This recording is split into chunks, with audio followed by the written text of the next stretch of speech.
Welcome to lens with Lumbini. ఇప్పుడు present discussion లో ఉన్న టాప్ బిల్స్ అంటే ఫస్ట్ మనకు FCRA గుర్తొస్తుంది, తర్వాత డీలిమిటేషన్ అండ్ దాంతోపాటు విమెన్స్ రిజర్వేషన్ బిల్. సో ఈ మూడింటి గురించి మాట్లాడినప్పుడు ఫస్ట్ ఆఫ్ ఆల్ వీటి సిగ్నిఫికెన్స్ ఏంటి అండ్ ఇప్పుడు ఈ సెషన్లో బీజేపీ గవర్నమెంట్ ఏది ఎక్కువగా పాస్ ఆన్ చేయడానికి మెజారిటీ చూపిస్తుంది అండ్ ఎక్కువ ప్రయారిటీ దేనికి ఇస్తుంది డిస్కస్ చేద్దాం. అండ్ దీని గురించి క్లియర్గా మనకి ఎక్స్ప్లెయిన్ చేయడానికి today we have geo political analyst Pavan Sriharsha garu with us. Let's talk to him. Hello sir, నమస్తే. నమస్తే అండి. సార్ రైట్, ఇప్పుడైతే టాప్లో ఈ 3 బిల్సే మనం ఎక్కువగా డిస్కషన్లో ఉన్నాయి. Talking about FCRA, I think we had enough conversation about FCRA, so దాని ఇంపార్టెన్స్ కానీ సిగ్నిఫికెన్స్ కానీ అన్నీ తెలిసాయి. అండ్ అనుకున్నట్టుగా ఇంకొంచెం ఈ సెషన్లోనే FCRA పాస్ చేస్తారు బిల్ అన్నట్టుగా కూడా డిస్కషన్ చేసాం మనము.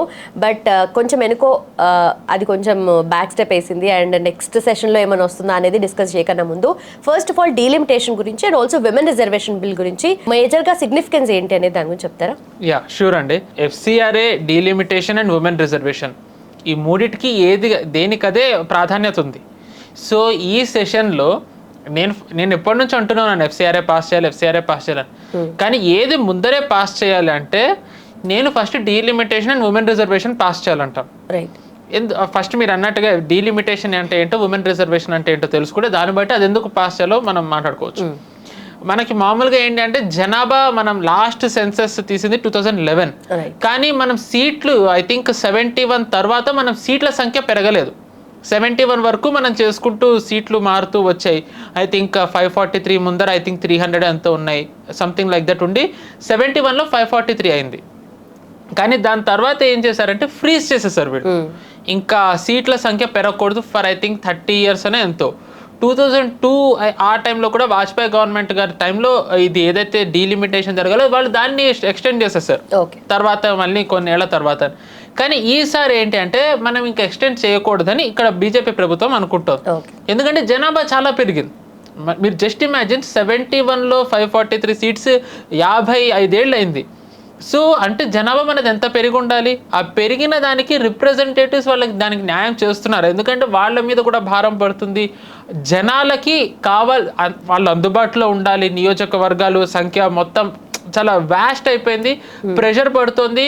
అన్ని చోట్లకి కూడా ఏదైతే డెవలప్మెంట్ రీచ్ అవ్వాలో లెజిస్లేటర్స్ కానివ్వండి, లేకపోతే గనక పబ్లిక్ రిప్రజెంటేటివ్స్ వీళ్ళు రీచ్ అవ్వడంలో కొంచెం ప్రాబ్లం అవుతుంది. సో బికాస్ ఆఫ్ దిస్ ఏంటంటే డీలిమిటేషన్ ఇంకా జరగాలి ఎట్టి పరిస్థితుల్లో. డీలిమిటేషన్ చేయాలి అనేది ప్రభుత్వం అనుకుంటున్న కారణం అది. ఎందుకంటే ఇంకా గత ప్రభుత్వాలు పోస్ట్ పోన్ చేసి వేరే వాళ్ళకి పాస్ ఆన్ చేసినట్టుగా ఇంకా మనం పాస్ ఆన్ చేయకూడదు, ఇది ఈ హయాంలోనే జరగాలి అనేది ఈ ప్రభుత్వం అనుకుంటుంది. సో అలాంగ్ విత్ దిస్ ఏం చేస్తారు వీళ్ళు, ఉమెన్ రిజర్వేషన్ కూడా యాడ్ చేశారు. Women reservation I think 33% women reservation bill ఏదైతే వాళ్ళు 2023లో ఐ థింక్ పార్లమెంట్ సెషన్లో పాస్ చేశారు. కానీ దాన్ని ఇంప్లిమెంటేషన్లోకి తేవాలి అనేది ఇప్పుడు మొన్న ఏప్రిల్-మేలో జరిగిన పార్లమెంట్ సెషన్లో ప్రయత్నించారు, అది అవ్వలేదు. ఈసారి దాన్ని ఎలా అయినా సరే పాస్ చేయాలనేది ప్రభుత్వం దృఢ సంకల్పంతో ఉంది. బట్ సమస్య ఎక్కడ వచ్చిందంటే వాళ్ళకి వాళ్ళు ఈ ఉమెన్ రిజర్వేషన్ పాస్ చేయాలి అన్నా డీలిమిటేషన్ బిల్ పాస్ చేయాలంటే 2/3 మెజారిటీ కావాలి. అంటే అరౌండ్ ఇప్పుడు 543 సీట్స్ నుంచి వాళ్ళకి అరౌండ్ 360-370 సీట్స్ కావాలి. మనకు తెలిసింది ఎన్డీఏ సంఖ్య 290 ఉంది. సో వాళ్ళకి వేరే సంఖ్య కావాలి. కాబట్టి ఆ టాక్ ఏముందంటే టీఎంసీ ఎంపీలు ఆల్రెడీ ఎన్డీఏలోకి వచ్చారు, మనం చూసాం, మోదీ గారు భేటీ అయ్యారు.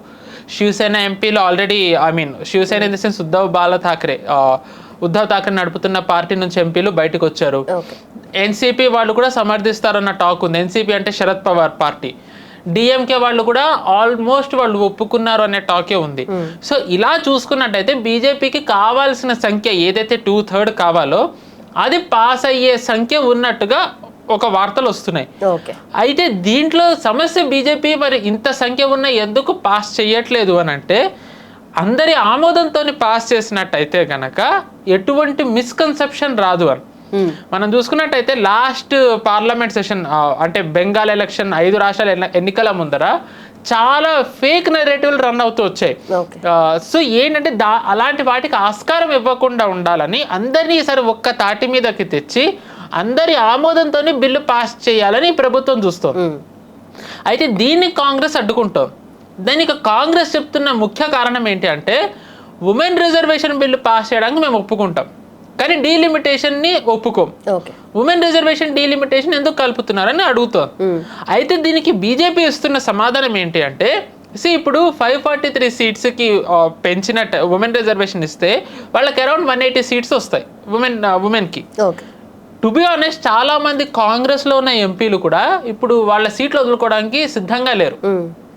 ఎంత మనం ఈక్వాలిటీ అవి అన్నా సరే at the end of the day అది ఫార్స్ అన్న సంగతి అందరూ ఒప్పుకోవాల్సింది. బట్ ఇక్కడ ఎంత లేదు అనుకున్నా నార్త్ అండ్ సౌత్ డివైడ్ అయితే ఉంది. బర్త్ కంట్రోల్లో నార్త్ ఎలా ఉందో సౌత్ ఎలా ఉందో మనం చూసాం. మనం ఇప్పుడు సౌత్ ఇండియన్ స్టేట్స్ చేసినంతగా నార్త్ ఇండియన్ స్టేట్స్ చేయలేదు. ఇప్పుడు డీలిమిటేషన్ లో చూసుకుంటే వాళ్ళకి ఎక్కువ వెళ్ళిపోతాయి కదా సీట్స్ అనేది కూడా ఒకటి ఉంది కదా. 100%. అందుకే గత పార్లమెంట్ సెషన్లో అమిత్ షా గారు అన్నది ఈసారి వాళ్ళు లిఖితపూర్వకంగా ఇస్తుంది ఏంటి అంటే 50% అన్ని చోట్ల పెరిగిపోతాయి ఇర్రెస్పెక్టివ్ ఆఫ్ పాపులేషన్. అంటే ఇప్పుడు మనకి 543 సీట్స్ ఏదైతే ఉందో ఇదే ఎప్పటిది 1971 అంటే జనాభా నార్మల్గా ఉన్నప్పుడు. దాని తర్వాత ఇందిరాగాంధీ హమ్ దో హమారే దో అనేది ఏదైతే తెచ్చారో ఆవిడ అది దక్షిణ భారతదేశంలో ఇంప్లిమెంట్ అయింది, ఉత్తర భారతదేశంలో ఇంప్లిమెంట్ అవ్వలే. ఇలాంటివి చాలా ఉన్నాయి. సో ఏదైతే ఈక్వల్ యాక్సెస్ బేసిస్ మీద జరిగిందో ఆ ఆధారంగానే ఇప్పుడు సీట్లు పెరుగుతాయి. అంటే ఉదాహరణకి ఇప్పుడు మనం తమిళనాడు తీసుకుందాం, ఎందుకంటే వాళ్ళే చాలా గట్టిగా దక్షిణ భారతదేశం నుంచి స్వరం వినిపించింది మన పార్లమెంట్ లో. ఇక్కడ మన తెలుగు స్టేట్స్ నుండి కూడా కేటీఆర్ గారు, రేవంత్ రెడ్డి గారు బీట్ ఎనీ పార్టీ వాళ్ళు సపోర్టివ్ గా చెప్పారు. ఇప్పుడు 39 సీట్లలో 50% అంటే వాళ్ళకి అరౌండ్ 57 to 58 వస్తాయి. సో అంటే ఇప్పుడు నార్త్లో 80 తీసుకుంటే గనక 40 సీట్స్ 120 అవుతాయి. సో అంటే అందరికీ సమానంగా పెరుగుతున్నాయి. అదే గనక ఇప్పుడు వీళ్ళు గనక ఇప్పుడు ఇది పాస్ చేయకపోతే డీలిమిటేషన్ ఎప్పుడన్నా జరుగుతుంది. ఇప్పుడు కాకపోతే రేపన్నా జరుగుతుంది, రేపు కాకపోతే ఎల్లుండన్నా జరుగుతుంది. జరిగిన ఆధారంగా గనక పెంచినట్టయితే సమస్య ఏమవుతుంది, మీరు ఏదైతే అన్నారో దక్షిణ భారతదేశంలో ఇంప్లిమెంట్ చేశారో ఉత్తర భారతదేశం వాళ్ళు పాటించలేదు, ఆ ఆధారంగా పెరుగుతాయి. అంటే ఏమవుతుంది 80 సీట్స్ కాస్త మేబీ 150 వెళ్ళొచ్చు. 39 సీట్లున్న తమిళనాడు 30కి పరిమితం అవ్వచ్చు. ఇన్స్టెడ్ ఇప్పుడు బీజేపీ అంటుంది ఏంటి, మేము దీన్ని 58కి తీసుకెళ్తామని. కానీ వీళ్ళు గనక నెక్స్ట్ వచ్చే డీలిమిటేషన్ ఆధారంగా తీసుకెళ్తే అది తగ్గుతోంది. అందుకే వీళ్ళు ఏమన్నారు 50% పెంచుతాము ఇర్రెస్పెక్టివ్ ఆఫ్ పాపులేషన్ అని అంటున్నారు. సో అందుకనే అమిత్ షా గారు ఈ ఇప్పుడు జరిగే డీలిమిటేషన్ ఆధారంగా కాకుండా ఆల్రెడీ ఉన్న సీట్ల ఆధారంగా ఇస్తామని అంటున్నారు. సో బీజేపీ ఇచ్చేదో ఒక రకంగా ఇప్పుడు డిఎంకేకి అది చాలా కన్విన్సింగ్ ఆఫర్.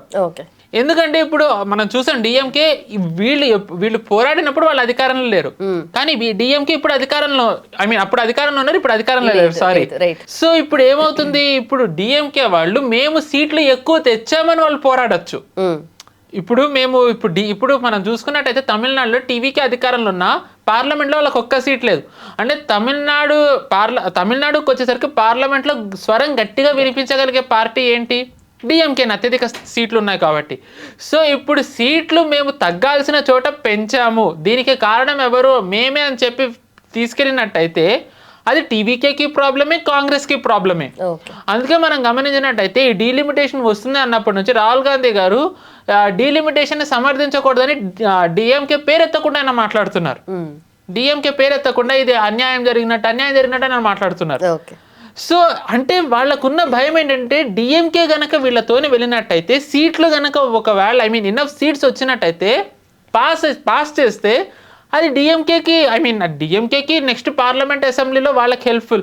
మీరు ఏ టీవీకేనైతే అన్నారో వాళ్ళు సీట్ల పెరిగేదాన్ని వాళ్ళు వ్యతిరేకించారు, కానీ మేము సీట్ల కోసం పోరాడాం. సో ఎవరు తమిళనాడుకి న్యాయం చేస్తున్నారు, ఎవరు తమిళనాడుకు మంచిని తీసుకెళ్లే అవకాశం ఉంటుంది. అలా వెళ్ళినట్టయితే డిఎంకేతో బంధం ఏదైతే విడగొట్టుకున్నారో కాంగ్రెస్ వాళ్ళు టఫ్ స్పాట్లోకి వెళ్తారు. సో ఏంటంటే ఈక్వేషన్స్ డీలిమిటేషన్ది వచ్చినట్టయితే చాలా మారిపోతాయి ఇప్పుడున్న పార్టీ అలయన్స్లు కూడా. అండ్ ఉమెన్ రిజర్వేషన్ కాంగ్రెస్ చేసింది, ఇన్ఫాక్ట్ కాంగ్రెస్ లో ఎంపీలే చాలా మంది ఒప్పుకోరు ఎంత ఈక్వాలిటీ అని ఇందాక నేను అన్నట్టుగా. సో అందుకనే బీజేపీ ఏమంటుంది అంటే డీలిమిటేషన్ చేద్దాం, కానీ డీలిమిటేషన్ది ఏంటి, ఏదైతే మీరున్నప్పుడు చేస్తారో దాన్ని ఆధారంగా చేద్దాం, అండ్ దాని ఆధారంగానే ఉమెన్ రిజర్వేషన్ పెంచుదాం.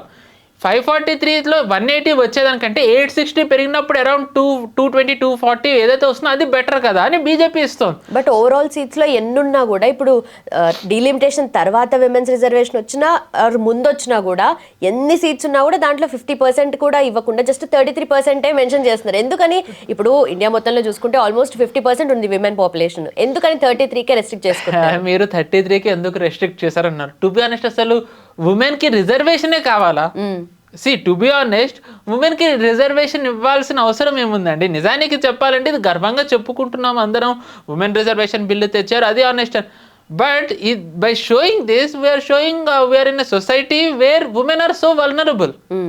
మహిళలు చాలా బలహీనంగా నిజంగానే వస్తున్నారా మరి? ఎందుకని రావట్లేదు విమెన్? ఎక్కడ చూసినా ఇప్పుడు ఫర్ ఎగ్జాంపుల్ ఊర్ లెవెల్లో చూసుకున్నా కూడా ఒక విమెన్ ఎలక్ట్ అయినా కూడా రిప్రజెంటేటివ్ గా వాళ్ళ హస్బెండ్సే రూల్ చేస్తున్నారు. ఇది అందరికి తెలిసిన ఫ్యాక్ట్. ఎస్పెషల్లీ గవర్నమెంట్స్ కూడా అందరికీ తెలుసు. వీళ్ళ పేరు చెప్పుకొని వీళ్ళు విన్ అవ్వడము, తర్వాత వీళ్ళే రూల్ చేయడం అనేది జరుగుతుంది. బట్ ఇంతవరకే రెస్ట్రిక్షన్ కాదు కదా స్టేట్ లెవెల్లో, సెంట్రల్ లెవెల్ ఎక్కడ ఉన్నారు మరి women representatives? To be honest ఇప్పుడు అది మారుతోంది. ఇప్పుడు మనం చూసుకున్నట్టయితే ఇప్పుడు క్యాబినెట్ లో ద టాప్ మోస్ట్ బాడీ ఏదైతే ఉంటుందో సిసిఎస్, క్యాబినెట్ కమిటీ ఆఫ్ సెక్యూరిటీలో నిర్మలా సీతారామన్ గారు ఉన్నారు. ఆవిడ షీజ్ అన్ ఇండిపెండెంట్ ఉమెన్. ఆవిడ ఎలాంటి నిర్ణయాలు తీసుకుంటారో మనకి తెలిసిందే. దాని తర్వాత మహిళా ఎంపీల్లో చూసుకున్నట్టయితే ఇప్పుడు కంగనా రనౌత్ బాగానే మాట్లాడుతున్నారు.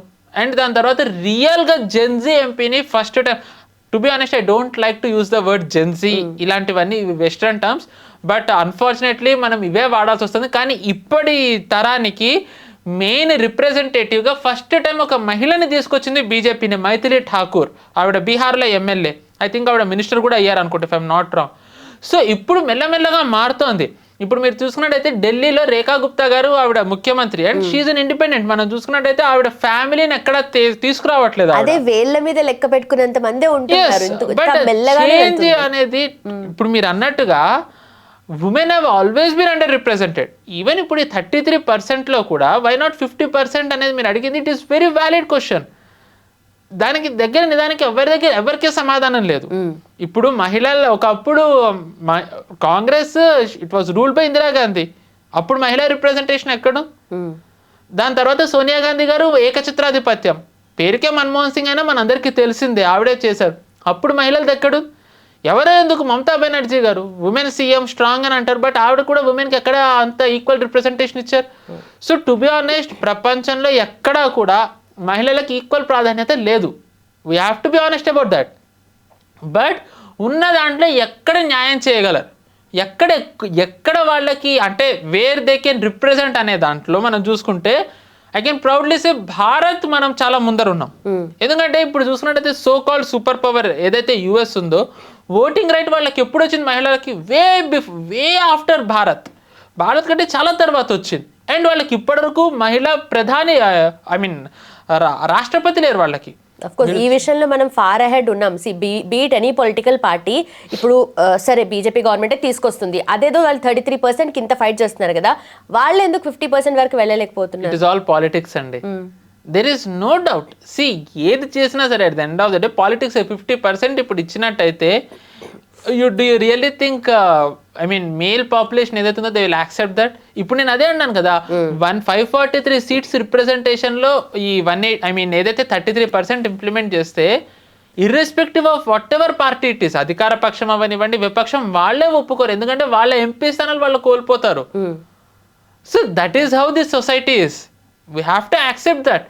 అండ్ దీంట్లో బట్ ఇలాంటివి ఏమీ లేవు. ఇది వాస్తవం, అందరూ ఒప్పుకోవాల్సిన వాస్తవమే ఇది.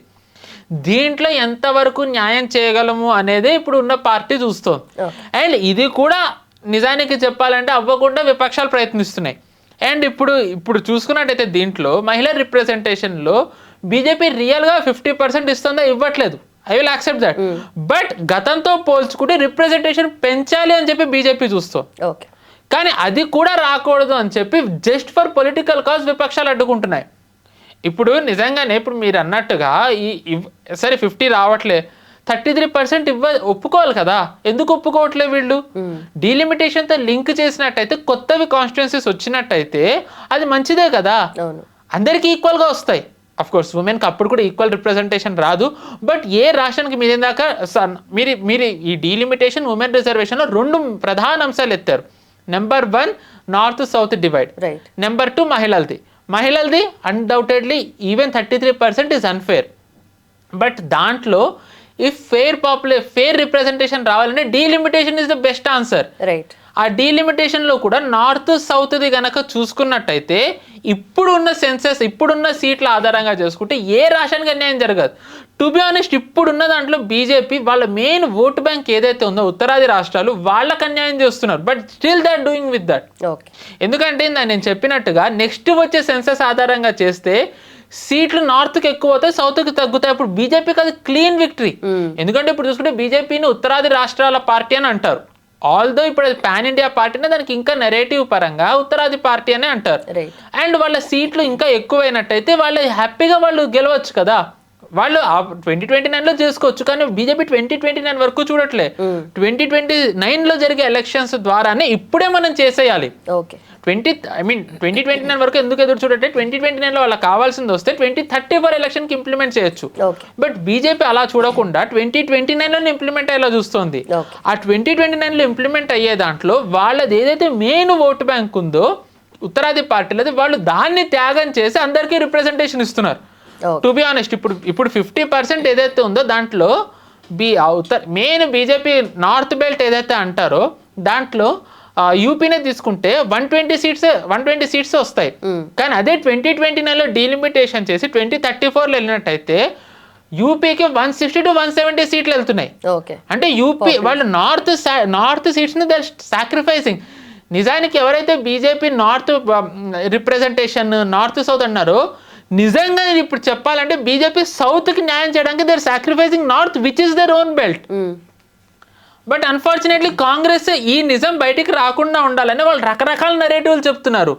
మీరు చూసుకున్నట్టయితే వాళ్ళు టు బి ఆనెస్ట్ వాళ్ళు ఈ బిల్లు పాస్ అవ్వకుండా ఉండడానికి ఎన్ని రకాలుగా వాళ్ళు ఫీట్లు చేసే వాళ్ళు అన్నీ చేస్తున్నారు. నేను ఫస్ట్ నుంచి చెప్పాను, ఏ సో కాల్డ్ నీట్ ప్రొటెస్ట్ ఏదైతే ఉందో ఆ నీట్ ప్రొటెస్ట్ కాదు అని అన్నా. ఇట్ ఈస్ జస్ట్ బికాజ్ వాళ్ళు ఈ పార్లమెంట్ సెషన్ని స్టాల్ చెయ్యడానికి అని నేను చెప్పాను. దాంట్లో ఎందుకు అంటే ఎఫ్సిఆర్ఏ వస్తుంది, డీలిమిటేషన్ వస్తుంది అండ్ ఉమెన్ రిజర్వేషన్ వస్తుంది అని నేను చెప్పాను.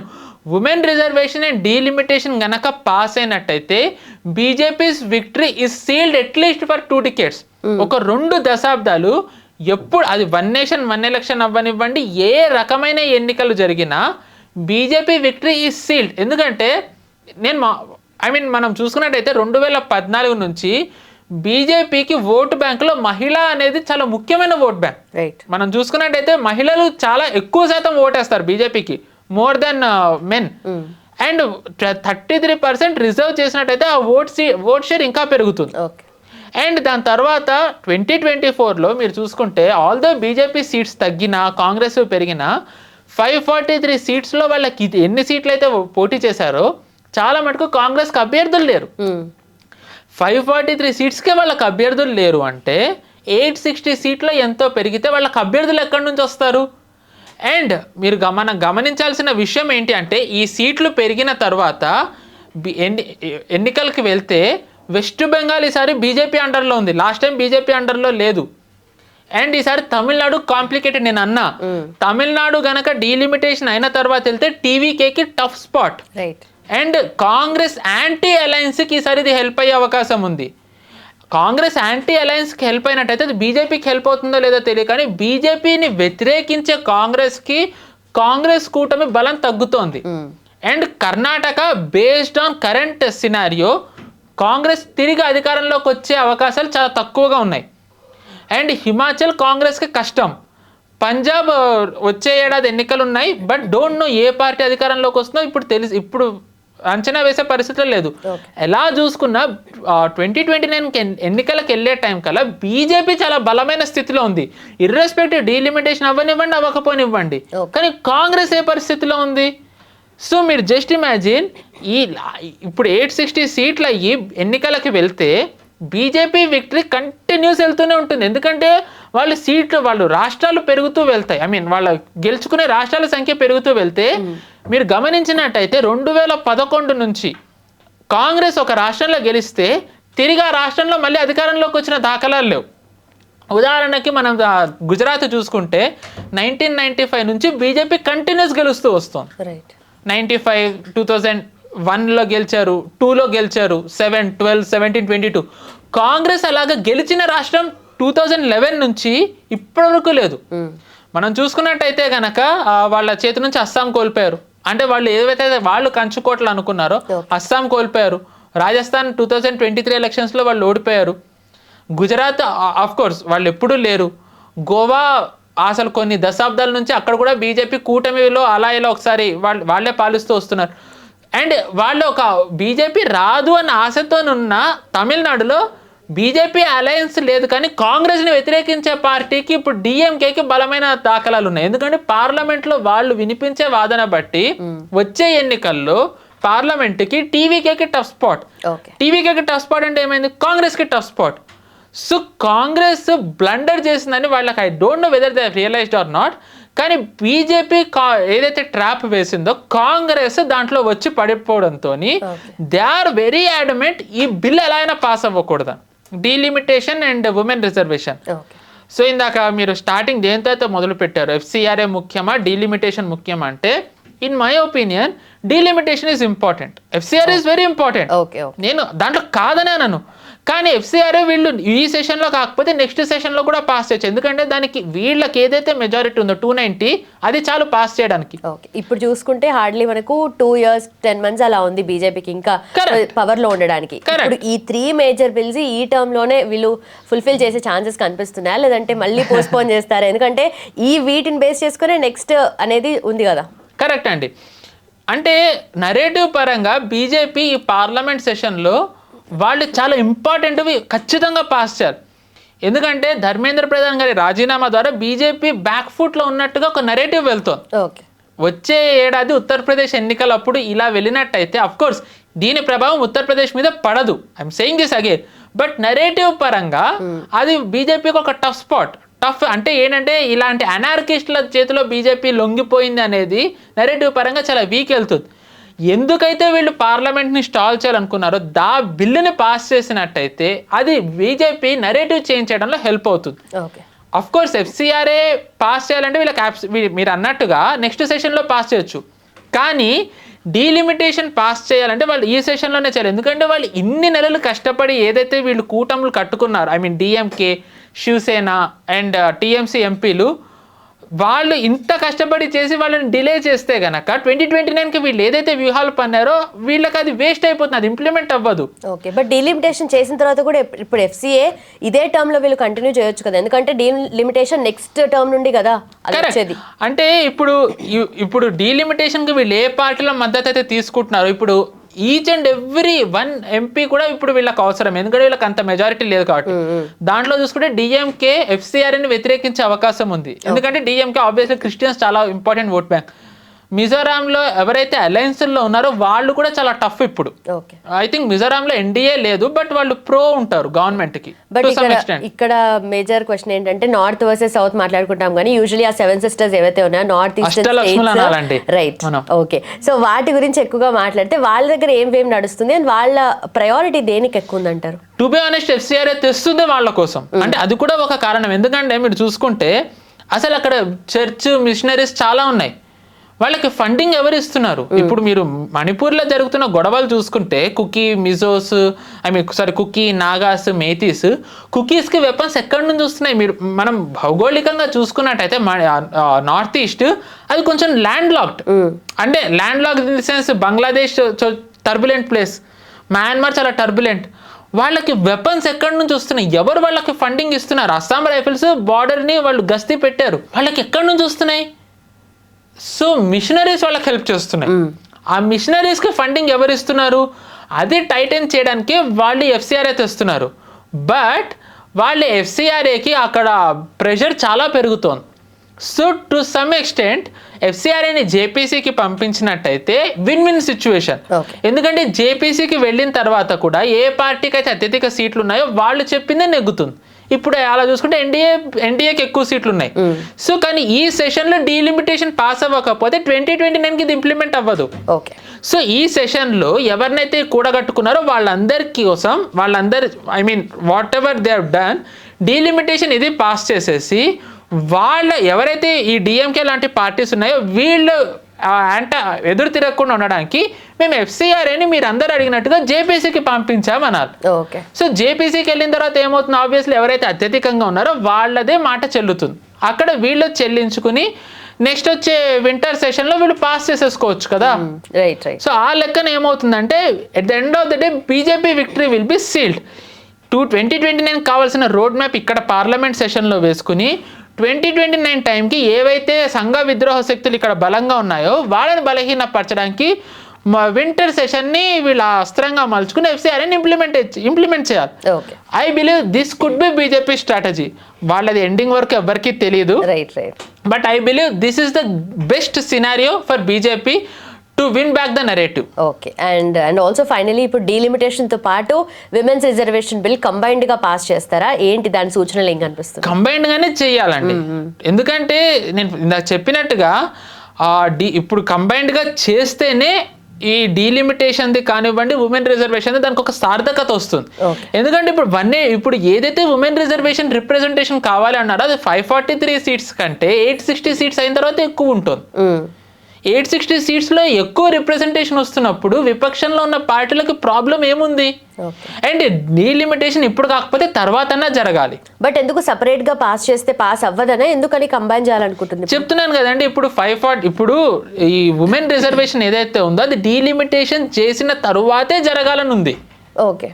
ఉమెన్ రిజర్వేషన్ అనేది డీలిమిటేషన్ చేసిన తర్వాతే జరగాలని వీళ్ళు పాస్ చేసిన దాంట్లో ఉంది. అండ్ ఇప్పుడు మీరు అన్నట్టుగా ఇప్పుడు డీలిమిటేషన్ వీళ్ళు గాలికి వదిలేశారు అనుకోండి, 2034లో 2029లో చేస్తే 2034 ఎలక్షన్ టైంకి నార్త్కి ఎక్కువ సీట్లు సౌత్కి తగ్గిపోతాయి. సో దానికంటే కూడా వీళ్ళు ఇప్పుడు డీలిమిటేషన్ చేసినట్టయితే అందరికీ equal representation. To be honest ఇప్పుడు అందరికీ ఈక్వల్ రిప్రజెంటేషన్ రాదు. North will lose significant seats, but still BJP is going with that. అప్పుడు ఏమవుతుంది, 860 సీట్స్లో ఉమెన్ రిప్రజెంటేషన్ ఇన్స్టెడ్ ఆఫ్ 180 అది 240 250కి వెళ్తుంది. అప్పుడు everyone will be happy. So this is the sketch, this is why BJP saying. అది ఏమీ బీజేపీ స్ట్రాటజీ కాదు. As per constitution, as per rules delimitation చేసిన తరువాతే ఉమెన్ రిజర్వేషన్ ఇంప్లిమెంట్ చేయాలని ఉంది. అందుకే బీజేపీ అంటోంది. బట్ అన్ఫార్చునేట్లీ కాంగ్రెస్ వాళ్ళ నెరేటివ్ రన్ చేయడానికని వాళ్ళు women reservation first, women reservation only అంటున్నారు. That is now how constitution works. So this has to be understood and this has to be explain clearly. Women reservation కంటే ముందర delimitation చేయాలి. Delimitation is not linked with women reservation. Women reservation is linked with delimitation. Okay. ఇది important narrative that has to be understood by each and every one. Right right. ఇప్పుడు delimitation and women reservation bill ఇదే term లో complete గా అయితేనే next దానికి మనం results చూస్తాము. FCRA కూడా ఇదే టర్మ్ లో అవుతేనే కదా, ఎందుకంటే మళ్ళీ నెక్స్ట్ సెషన్ లో అయితే నిజంగానే అప్పుడు నెంబర్ ఆఫ్ ఎంపీస్ ఎమ్మెల్యేస్ మొత్తం కాన్స్టిట్యున్సీస్ పెరిగిపోతాయి కాబట్టి అప్పుడు అసలు నిజంగానే మేజర్ క్వశ్చన్ అవుతుంది. ఎంత బ్యాక్లాష్ వస్తుందో దీనికి అనేది ఎక్స్పెక్ట్ చేయొచ్చు మనం. అంటే ఇప్పుడు గనక డీలిమిటేషన్ ఇది పాస్ చేసేసుకుంటే జేపీసీలోకి గనక ఇది పంపిస్తే వింటర్ సెషన్ వచ్చేసరికి ఈ డిఎంకే అవసరం ఉండదు, వైఎస్ఆర్సీపీ అవసరం ఉండదు. ఏవైతే ఎన్డీఏ కూటమి ఉందో ఎన్డీఏ కూటమికి ఉన్న మెజారిటీ మోర్ దాన్ ఎనఫ్. అప్పుడు డిఎంకే వాళ్ళు అరుచుకొనివ్వండి, నార్త్ ఈస్ట్ లో ఉండే పార్టీలు అరుచుకొనివ్వండి, కాంగ్రెస్ కూడా అరుచుకొనివ్వండి, ఎవరికి సంబంధం లేదు, సమస్య లేదు. 2029 లోపల ఎఫ్సిఆర్ఏ ఇంప్లిమెంటేషన్ అనేది బీజేపీకి చాలా ముఖ్యం. ఎందుకంటే ఆల్రెడీ 2014-15లో ఐబీ ఇచ్చిన రిపోర్టు ప్రకారం ఎన్జిఓస్ చేసే గొడవల వల్ల మన GDP growth rate 1 to 2% impact ఇస్తుంది. సో అది ఇప్పటికి ఇంకెంత పెరిగి ఉండాలి? మీరు చూసుకున్నట్టయితే లాస్ట్ 1-2 ఇయర్ ఈ 12 ఏళ్లలో ఎఫ్సిఆర్ఏ లైసెన్స్ రద్దయినది, ఎన్జిఓస్ సంఖ్య తగ్గింది కానీ ఎన్జిఓస్కి వచ్చే నిధుల సంఖ్య పెరిగింది. అంటే ఎఫ్సిఆర్ఏ ద్వారా ఎన్జిఓస్ లైసెన్సులు రద్దు అవుతున్నా వాళ్ళు వెనక్కి తీసేసుకుంటున్నా, రెన్యూ చేయించకపోయినా వచ్చే నిధులలో ఏమీ వ్యత్యాసం లేదు, పెరుగుతోంది ఇంకా. So the more it gets increased the more మన జీడిపికి నేషనల్ సెక్యూరిటీకి థ్రెట్. సో 2029 లోపు it has to be contained at any cost. For that ఈ గవర్నమెంట్ ఉండడం చాలా ఇంపార్టెంట్. ఎందుకంటే at the end of the day power ఉంటేనే ఏమైనా చేయగలరు.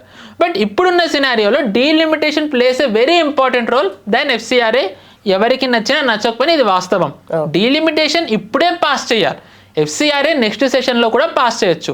ఐ హోప్ అందరు ఇది అర్థం చేసుకుని బీజేపీ వ్యూహాన్ని అర్థం చేసుకుంటే ఎవ్వరు యాంటాగనైజ్ అవ్వరు. Right right. Done sir, thank you so much and thanks for the thank you, నమస్తే.